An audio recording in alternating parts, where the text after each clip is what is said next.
¿Y si te dijera que todo lo que creía saber sobre María Magdalena podría estar equivocado? Durante siglos, la imagen que nos han presentado de ella ha sido la de una mujer arrepentida, una prostituta perdonada por Jesús, un personaje secundario en la historia del cristianismo. Pero, ¿y si en realidad fue todo lo contrario? ¿Y si María Magdalena no fue una simple seguidora, sino una figura central, influyente y silenciada a propósito? Esta es una historia que ha sido enterrada, fragmentada y olvidada por muchos. Una historia que algunos no querían que conocieras. ¿Por qué fue silenciada su voz durante siglos? ¿Qué decían de ella los evangelios que no fueron incluidos en la Biblia? ¿Qué tan diferente sería nuestra comprensión del cristianismo si se hubiera contado su historia completa? En este vídeo vamos a sumergirnos en un viaje revelador. Vamos a explorar textos antiguos que durante siglos estuvieron perdidos o fueron deliberadamente ignorados. Entre ellos, el enigmático Evangelio de María, un manuscrito que presenta a María Magdalena no como una figura pasiva, sino como una guía espiritual, una líder, e incluso como la discípula más cercana a Jesús. Nos preguntaremos, ¿quién fue realmente María Magdalena? ¿Qué papel jugó en el movimiento de Jesús? ¿Por qué fue tan importante que su imagen fuera distorsionada con el tiempo? Y sobre todo, ¿por qué algunos textos llegaron a mostrarla como una voz capaz de enfrentarse al mismísimo Pedro? Además, veremos cómo surgió la creencia de que era una prostituta, un error que no aparece en los evangelios originales, sino que fue propagado siglos después por autoridades de la Iglesia. Analizaremos qué motivó esta reinterpretación y qué consecuencias tuvo para la figura de María, y para la representación del papel de las mujeres en la historia sagrada. ¿Sabías que existe un evangelio donde María Magdalena corrige a Pedro por sus celos e incredulidad? ¿O que muchos investigadores hoy la llaman la apóstol de los apóstoles? Estas son solo algunas de las sorpresas que te esperan en los próximos minutos. Prepárate para descubrir una historia que desafía siglos de tradición, una historia que ha estado oculta a plena vista. Porque a veces, las verdades más poderosas no están en lo que se nos enseña, sino en lo que se nos oculta. Y hoy, vamos a mirar más allá del velo. Acompáñame hasta el final de este vídeo. Lo que estás a punto de descubrir podría transformar tu manera de ver no solo a María Magdalena, sino a todo el movimiento cristiano primitivo. Y tal vez, después de esto, nunca volverás a leer los evangelios de la misma manera.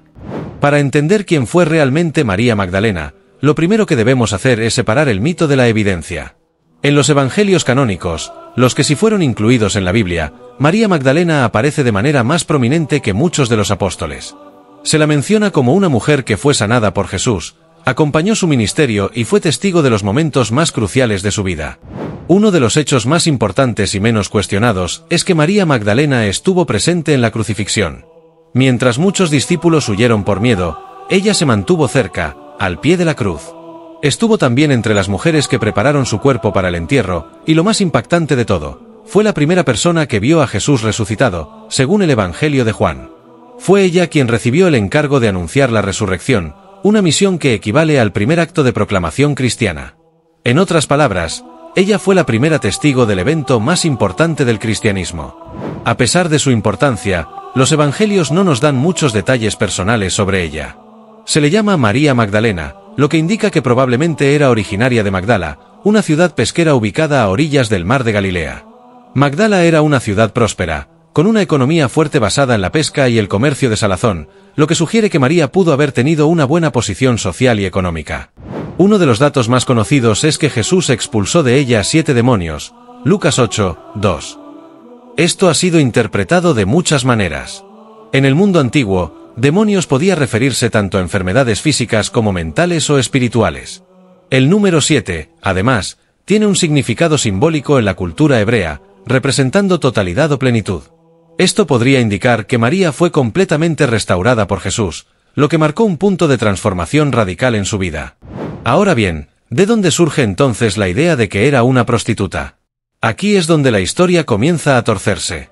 En los evangelios no hay ninguna mención clara que vincule a María Magdalena con el trabajo sexual. Sin embargo, en el siglo VI, el Papa Gregorio, y conocido también como Gregorio Magno, pronunció un sermón en el que identificó erróneamente a María Magdalena con otras dos mujeres, la pecadora anónima que unge los pies de Jesús en Lucas 7, y María de Betania, hermana de Lázaro.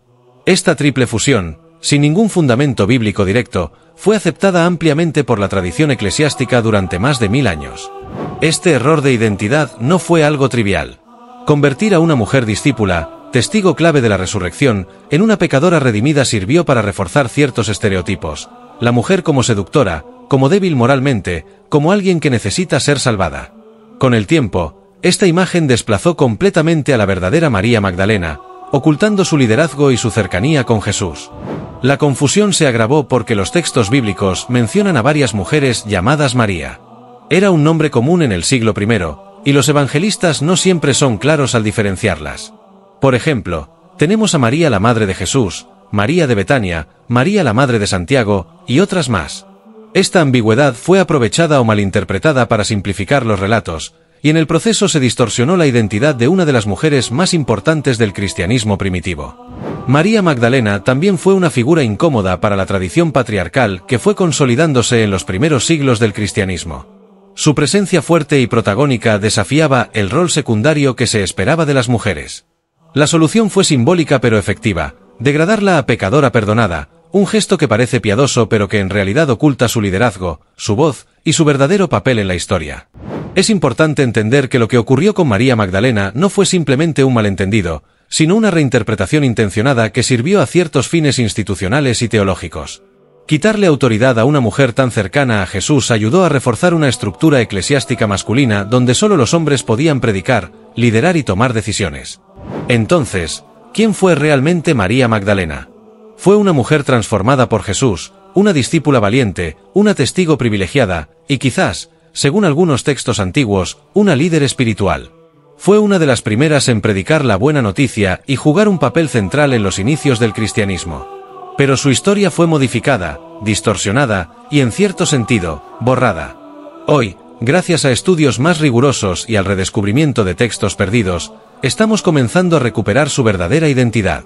Y aquí viene la gran pregunta que nos deja este tramo del camino. ¿Qué otras figuras fueron distorsionadas, silenciadas o simplemente eliminadas de la historia oficial del cristianismo? María Magdalena puede ser solo la punta del iceberg. La historia de María Magdalena no solo fue distorsionada, fue completamente reemplazada. En algún punto entre los siglos I y VI, lo que originalmente era el testimonio de una discípula clave, se convirtió en la historia de una pecadora arrepentida. Pero, ¿cómo ocurrió ese giro tan radical? Todo comienza con una confusión de identidades. En los evangelios canónicos aparecen varias mujeres llamadas María, lo cual no es raro, ya que era un nombre extremadamente común en esa época. Entre ellas está María de Betania, hermana de Lázaro y Marta, y también aparece una mujer anónima que unge los pies de Jesús en casa de un fariseo. A esto se suma la historia de la mujer sorprendida en adulterio, que Jesús perdona diciendo: «El que esté libre de pecado, que lance la primera piedra».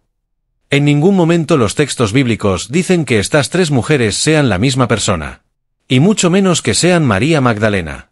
Sin embargo, en el año 591 después de Cristo, el Papa Gregorio Magno pronunció un sermón que cambiaría para siempre la percepción de María Magdalena. En esa homilía, Gregorio fusionó a estas tres mujeres. Dijo que la mujer que ungió los pies de Jesús, la adúltera perdonada y María Magdalena eran en realidad una sola persona. A partir de ese momento, la identidad de María Magdalena quedó irremediablemente vinculada a la imagen de una prostituta que se arrepintió y fue perdonada. Lo más sorprendente es que esta interpretación no tiene base en los evangelios. No hay ninguna evidencia textual que apoye esa unificación de personajes. Fue una decisión teológica, no histórica. Pero el peso de la autoridad papal era tal, que esta visión se convirtió en doctrina popular. A lo largo de más de 1400 años, esta imagen se mantuvo en sermones, en el arte religioso, en la literatura, e incluso en las representaciones cinematográficas más modernas. Esta reinterpretación tuvo un impacto profundo. Al degradar a María Magdalena de testigo privilegiada de la resurrección a pecadora perdonada, se minimizó su autoridad espiritual. Ya no era la mujer que Jesús eligió para dar el mensaje más importante del cristianismo, ahora era un ejemplo de redención, útil para promover la penitencia, pero no el liderazgo. Se pasó de la voz profética a la lección moral. Aquí surge el verdadero conflicto. ¿Qué pasa cuando se reescribe la historia de una figura tan clave para silenciar su voz? La respuesta es sencilla pero inquietante: se pierde la perspectiva completa. Al borrar el liderazgo de María Magdalena, también se borró la posibilidad de que las mujeres tuvieran un papel activo y protagónico en la construcción del cristianismo. El mensaje espiritual de igualdad que Jesús promovía se vio reemplazado por una estructura eclesiástica profundamente jerárquica y masculina.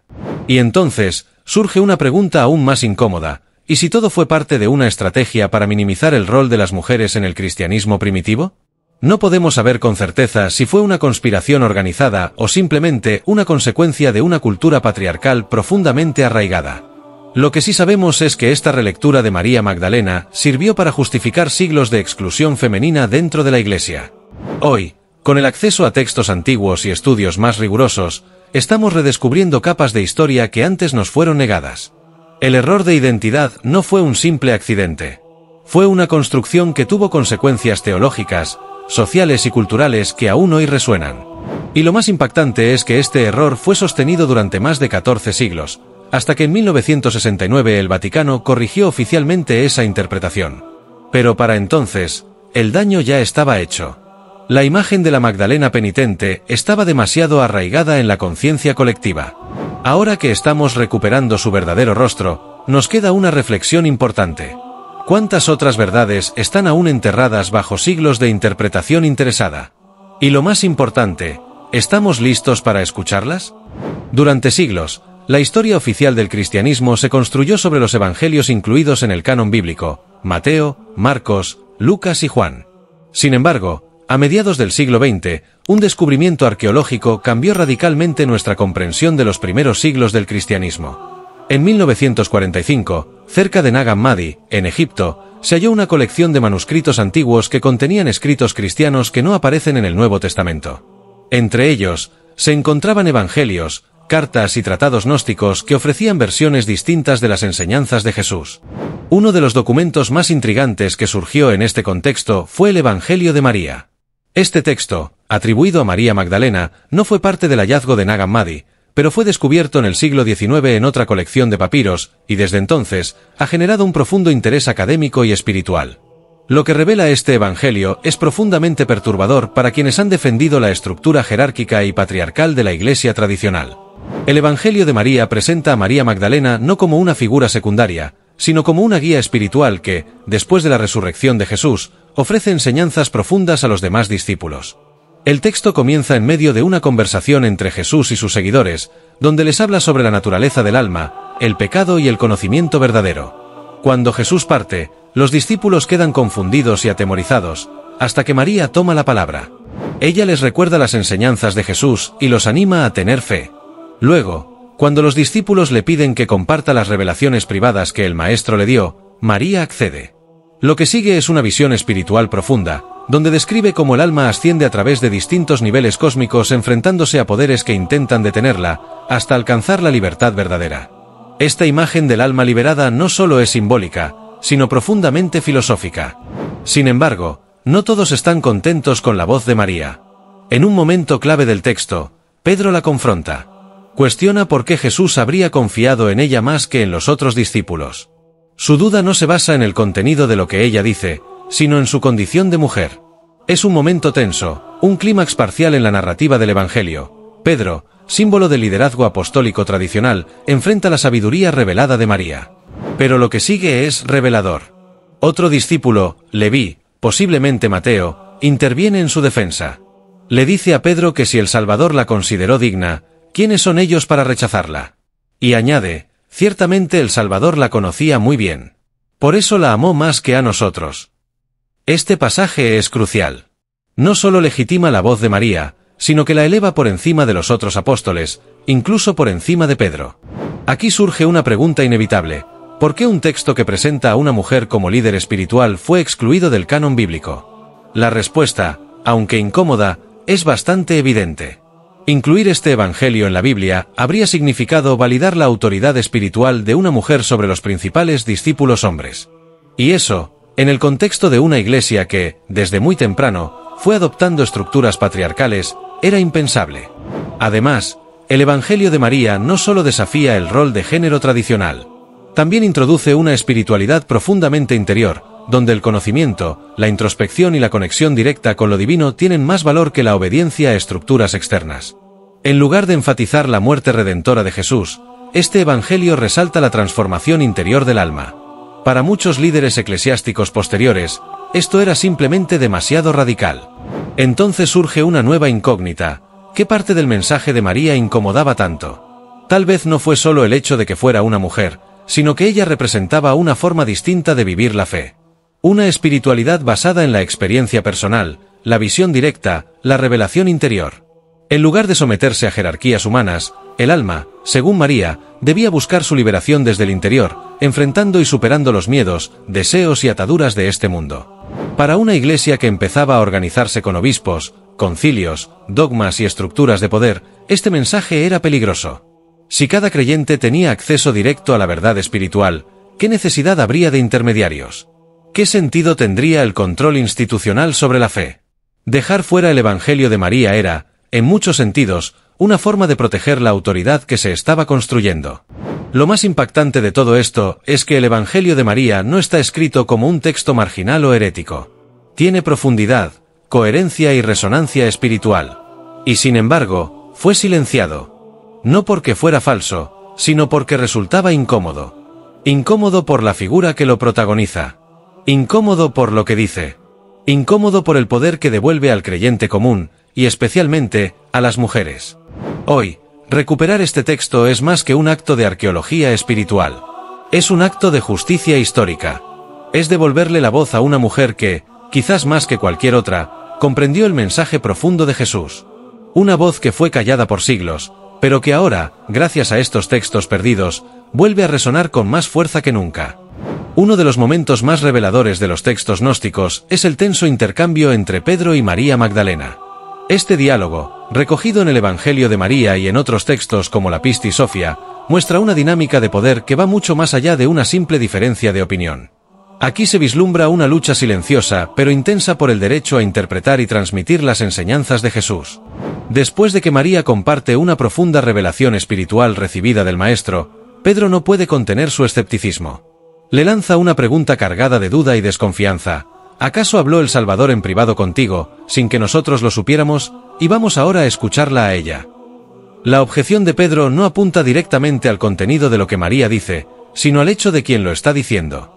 Este momento es clave, porque nos muestra que el conflicto no gira tanto en torno al mensaje, sino a la persona que lo transmite. María es cuestionada no por lo que enseña, sino porque, al ser mujer, su autoridad espiritual es vista como ilegítima por algunos de los varones del grupo. Aquí se asoma una tensión que iría creciendo con los años, la tensión entre la experiencia espiritual y la jerarquía institucional, entre la revelación directa y el poder establecido. Ante el cuestionamiento de Pedro, otro discípulo, Leví, interviene con una defensa contundente. Le dice: Pedro, siempre fuiste impulsivo. Si el Salvador la hizo digna, ¿quién eres tú para rechazarla? Él la amó más que a nosotros. Esta frase no solo valida la experiencia de María, sino que también insinúa algo mucho más profundo, que Jesús vio en ella una comprensión y una conexión espiritual que iba más allá de las estructuras humanas. Lo que estamos viendo aquí no es una simple diferencia de interpretación, sino una pugna entre dos modelos de autoridad. Pedro representa la figura de liderazgo formal, el símbolo del orden eclesiástico que se consolidaría con el tiempo. María, en cambio, representa la autoridad espiritual basada en la experiencia directa con lo divino. Mientras uno apela a la estructura, la otra habla desde la revelación. Este conflicto refleja una realidad más amplia de la Iglesia primitiva. Los primeros cristianos no eran un grupo homogéneo. Existían diversas comunidades, con diferentes formas de entender el mensaje de Jesús. Algunas eran más jerárquicas, otras más carismáticas y espirituales.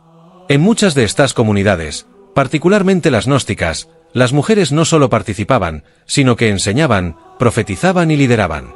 Sin embargo, a medida que el cristianismo fue institucionalizándose, esa libertad inicial se fue reduciendo. Se priorizó la estabilidad organizativa y la unidad doctrinal, muchas veces a costa de la diversidad original. Y, en ese proceso, el papel de las mujeres fue progresivamente reducido, silenciado o reinterpretado. Aquí surge una pregunta esencial: ¿y si el verdadero problema no era el mensaje, sino quién lo transmitía? María no estaba diciendo algo radicalmente distinto a lo que Jesús enseñó.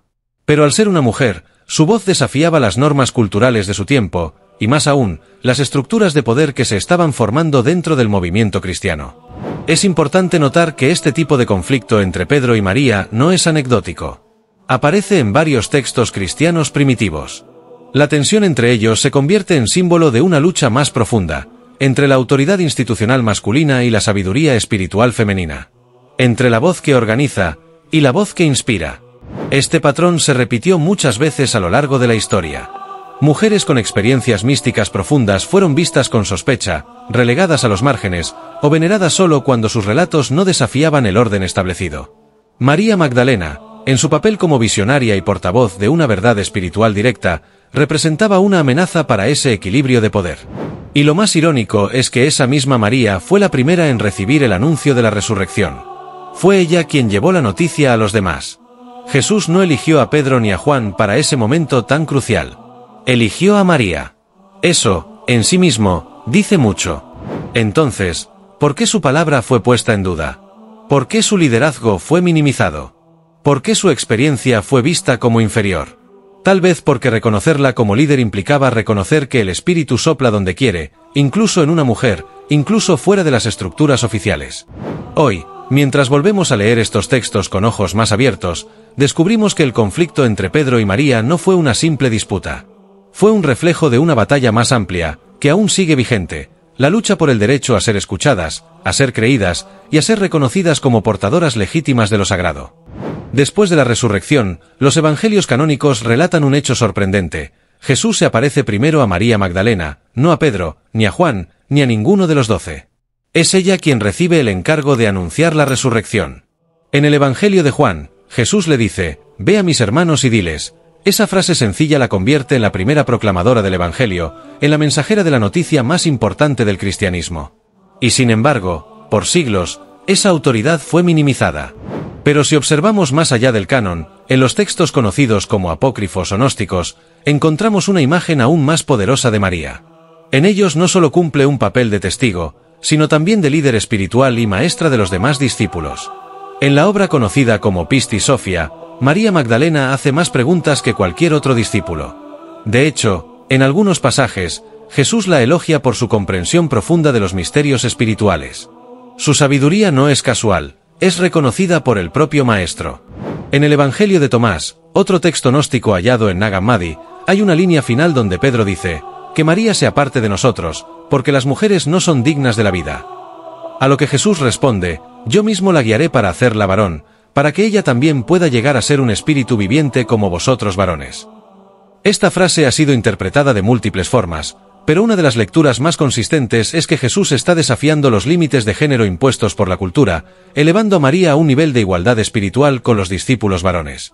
Estos textos no solo amplían el rol de María, sino que también revelan una espiritualidad más mística, más introspectiva, menos jerárquica. En ellos, María actúa como puente entre la sabiduría divina y la comunidad. Es una maestra de realidades profundas, no simplemente una testigo de eventos. Y ese rol se reafirma en más de un manuscrito antiguo, lo que sugiere que su figura fue respetada y venerada en varias comunidades cristianas primitivas. Cuando comparamos esto con otras culturas del mundo antiguo, el contraste es revelador. En muchas tradiciones religiosas precristianas, como las de Egipto, Grecia o Mesopotamia, las mujeres ocupaban lugares centrales en los mitos y rituales. Había diosas, sacerdotisas y profetisas. Incluso en el judaísmo, figuras como Miriam, Débora o Hulda actuaban como líderes espirituales. Por tanto, no era ajeno a la tradición bíblica que una mujer tuviera autoridad espiritual. Sin embargo, a medida que el cristianismo se fue institucionalizando, este liderazgo femenino fue disminuyendo. La Iglesia empezó a reflejar más los valores de la sociedad patriarcal romana que los principios radicales de inclusión que Jesús promovía. Y como resultado, figuras como María Magdalena fueron desplazadas, reinterpretadas o, simplemente, olvidadas. Hoy, al recuperar su imagen como líder y maestra, no solo estamos haciendo justicia a su memoria. También estamos reconociendo que el cristianismo primitivo fue más diverso, más fluido y más abierto de lo que muchas veces se nos ha enseñado. María representa esa otra cara del cristianismo, no la del poder eclesiástico, sino la de la sabiduría espiritual directa, sin mediaciones, sin barreras. Ella no fue una seguidora pasiva. Fue una voz profética con sabiduría propia, una mujer capaz de inspirar, enseñar y confrontar cuando era necesario. Su liderazgo no se basaba en una posición formal, sino en su cercanía con Jesús y en su profundo entendimiento de su mensaje. Por eso fue amada, por eso fue cuestionada, y por eso, también, fue silenciada. Y entonces, vale la pena preguntarse: ¿qué pasaría si recuperáramos ese liderazgo femenino hoy? ¿Cómo cambiaría nuestra forma de vivir la fe si reconociéramos el valor de las voces femeninas no como auxiliares, sino como guías espirituales completas. Tal vez nos acercaríamos más a la visión original de Jesús. Una visión donde no importaba si eras hombre o mujer, judío o gentil, rico o pobre. Lo que importaba era el corazón dispuesto, la apertura a la verdad y el coraje de vivir el Evangelio con autenticidad. María Magdalena, vista desde esta nueva luz, no es solo una figura histórica. Es un símbolo. Un recordatorio de todo lo que fue olvidado, de todo lo que puede recuperarse y de todo lo que aún está por sanar. Durante siglos, la imagen de María Magdalena fue distorsionada, reducida y manipulada. De ser una testigo clave de la resurrección, fue transformada en una figura marginal, en una pecadora redimida, útil para la enseñanza moral, pero no para el liderazgo espiritual.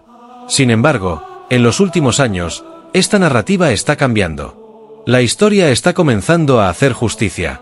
En 2016, en un gesto sin precedentes, el Papa Francisco dio un paso importante hacia la reivindicación de María Magdalena. Declaró oficialmente que debía ser reconocida como Apóstol de los Apóstoles, el título que muchas comunidades antiguas ya le daban desde los primeros siglos. Además, elevó su festividad litúrgica al mismo rango que la de los apóstoles varones. Este acto simbólico tuvo un profundo significado: reconocer públicamente que su papel fue mucho más que el de una simple seguidora. Este reconocimiento, aunque tardío, ha provocado un cambio en la percepción teológica y espiritual sobre María Magdalena. Teólogos, historiadores y creyentes de todo el mundo han comenzado a revisar su figura con nuevos ojos. Han descubierto que su historia no es la de una mujer caída y perdonada, sino la de una líder, una maestra y una discípula profundamente amada y respetada por Jesús. El conflicto, que durante siglos la mantuvo en la sombra, está comenzando a resolverse. Poco a poco, su verdad empieza a resurgir. No porque haya cambiado lo que hizo, sino porque finalmente estamos dispuestos a escuchar lo que antes se decidió silenciar. Y ese acto de escuchar, de volver a mirar con honestidad, es en sí mismo un acto de redención. Este proceso también nos deja una lección personal muy poderosa. Cuestionar las narrativas establecidas no es un acto de rebeldía, sino de honestidad espiritual.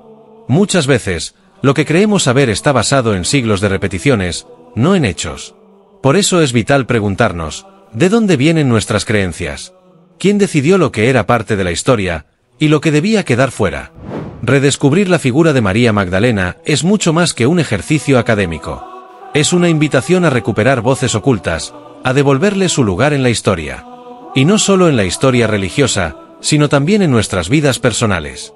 Porque todos, en algún momento, hemos sentido que nuestra voz fue ignorada, que nuestro valor fue malinterpretado o que nuestro papel fue minimizado. María nos recuerda que incluso cuando te borran, la verdad encuentra su camino de regreso. Hoy, su imagen comienza a brillar de nuevo, no como símbolo de culpa, sino de valentía. No como una mujer caída, sino como una líder que se mantuvo fiel cuando otros huyeron. Su historia nos desafía a mirar más allá de lo que se nos ha contado y a buscar la verdad con el corazón abierto. Porque cuando nos atrevemos a cuestionar, a investigar y a escuchar las voces que fueron silenciadas, algo poderoso ocurre. No solo reescribimos la historia. También reescribimos quiénes somos y quiénes podemos llegar a ser. Cuando cerramos los ojos y pensamos en las grandes figuras del cristianismo, probablemente vienen a nuestra mente nombres como Pedro, Pablo, Juan. Pero hoy, después de todo lo que hemos explorado, surge una pregunta inevitable y profundamente personal. ¿Cuántas otras verdades olvidadas están aún esperando ser redescubiertas? María Magdalena no fue una figura secundaria. Fue una mujer valiente, sabia, presente en los momentos más duros y también en los más luminosos de la vida de Jesús. Fue la primera testigo de la resurrección, la mensajera del evento que dio origen a la fe cristiana. Y sin embargo, durante siglos su historia fue distorsionada, borrada, reducida a una caricatura que servía a intereses muy distintos a los del mensaje original de Jesús. Y aún así, esa verdad que intentaron ocultar volvió a salir a la luz. Poco a poco, como una semilla que brota entre las piedras, la figura auténtica de María ha ido resurgiendo. No como una pecadora redimida, sino como una líder espiritual, una voz profética y una compañera de misión. Su rehabilitación no es solo un acto de justicia histórica. Es también un recordatorio de que la verdad puede ser silenciada, pero nunca destruida. Conocer la verdadera historia de María Magdalena es abrir la puerta a un cristianismo más profundo, más humano y también más inclusivo. Uno en el que hombres y mujeres pueden encontrar inspiración, donde la espiritualidad no está encadenada a jerarquías, y donde el valor de una persona no depende de su género, sino de su capacidad para amar, servir y comprender lo divino. En este redescubrimiento no solo estamos rescatando una figura del pasado, estamos sanando una herida colectiva. Estamos aprendiendo a mirar con otros ojos, a desconfiar de los relatos únicos, a cuestionar con respeto, a indagar con esperanza. Porque detrás de cada historia manipulada hay una verdad que aún late, esperando ser escuchada de nuevo. Y esa es quizás la mayor enseñanza de todo esto. A veces, la verdad necesita siglos para salir a la luz, pero siempre vale la pena buscarla. Puede que nunca sepamos con certeza todos los detalles de la vida de María Magdalena, pero lo que sí podemos hacer es honrar su legado. Recuperar su voz es también recuperar la nuestra. Es atrevernos a creer que lo sagrado puede habitar en todos, incluso, y especialmente, en aquellos a quienes el sistema ha dejado al margen. Así que hoy, al cerrar este capítulo, no lo hacemos con un punto final, sino con una invitación. Sigue preguntando. Sigue explorando. Porque tal vez la historia que más necesitas conocer, aún no ha sido contada del todo. Si esta historia sobre María Magdalena ha logrado tocarte, sorprenderte o hacerte cuestionar lo que creías, te invito a que no te quedes solo con este vídeo. La verdad, y especialmente la verdad oculta o olvidada, tiene el poder de transformar nuestra visión del mundo y nuestra fe. Por eso, comparte este vídeo con alguien que pueda necesitar escuchar esta historia. Un amigo, un familiar, o cualquier persona interesada en descubrir los misterios que el tiempo ha escondido. También te animo a que le des like, porque esa acción sencilla me ayuda a saber que quieres seguir explorando juntos estas verdades que desafían las narrativas oficiales. Y, claro, no olvides suscribirte al canal para que no te pierdas los próximos vídeos donde continuaremos desenterrando historias sorprendentes que cambiarán tu forma de ver la Biblia y la espiritualidad. Ahora mismo, en la pantalla, verás un vídeo recomendado que te llevará a otro misterio bíblico revelador, un tema que seguramente despertará tu curiosidad y ampliará aún más tu comprensión. Haz clic y acompáñame en esta aventura de descubrimiento y reflexión. Lo más importante es que, al terminar este vídeo, no solo te lleves datos o información, sino un conjunto de revelaciones que te inviten a pensar diferente. La historia de María Magdalena desafía siglos de interpretaciones y nos muestra que la fe puede ser mucho más inclusiva, profunda y rica de lo que muchas veces se presenta. Quizás ahora sientas que la historia que aprendiste no es la historia completa. Y eso está bien. Porque cuestionar es parte del crecimiento espiritual. La curiosidad es la chispa que enciende la búsqueda de la verdad. Así que te dejo con esta recompensa final. Sentirte inspirado para seguir explorando, para abrir tu mente y corazón a las voces olvidadas, y para descubrir que la Biblia, y la historia que la rodea, tienen aún muchos secretos por revelar. Gracias por acompañarme en este viaje. Nos vemos en el próximo vídeo, donde seguiremos buscando juntos esas verdades que merecen ser escuchadas.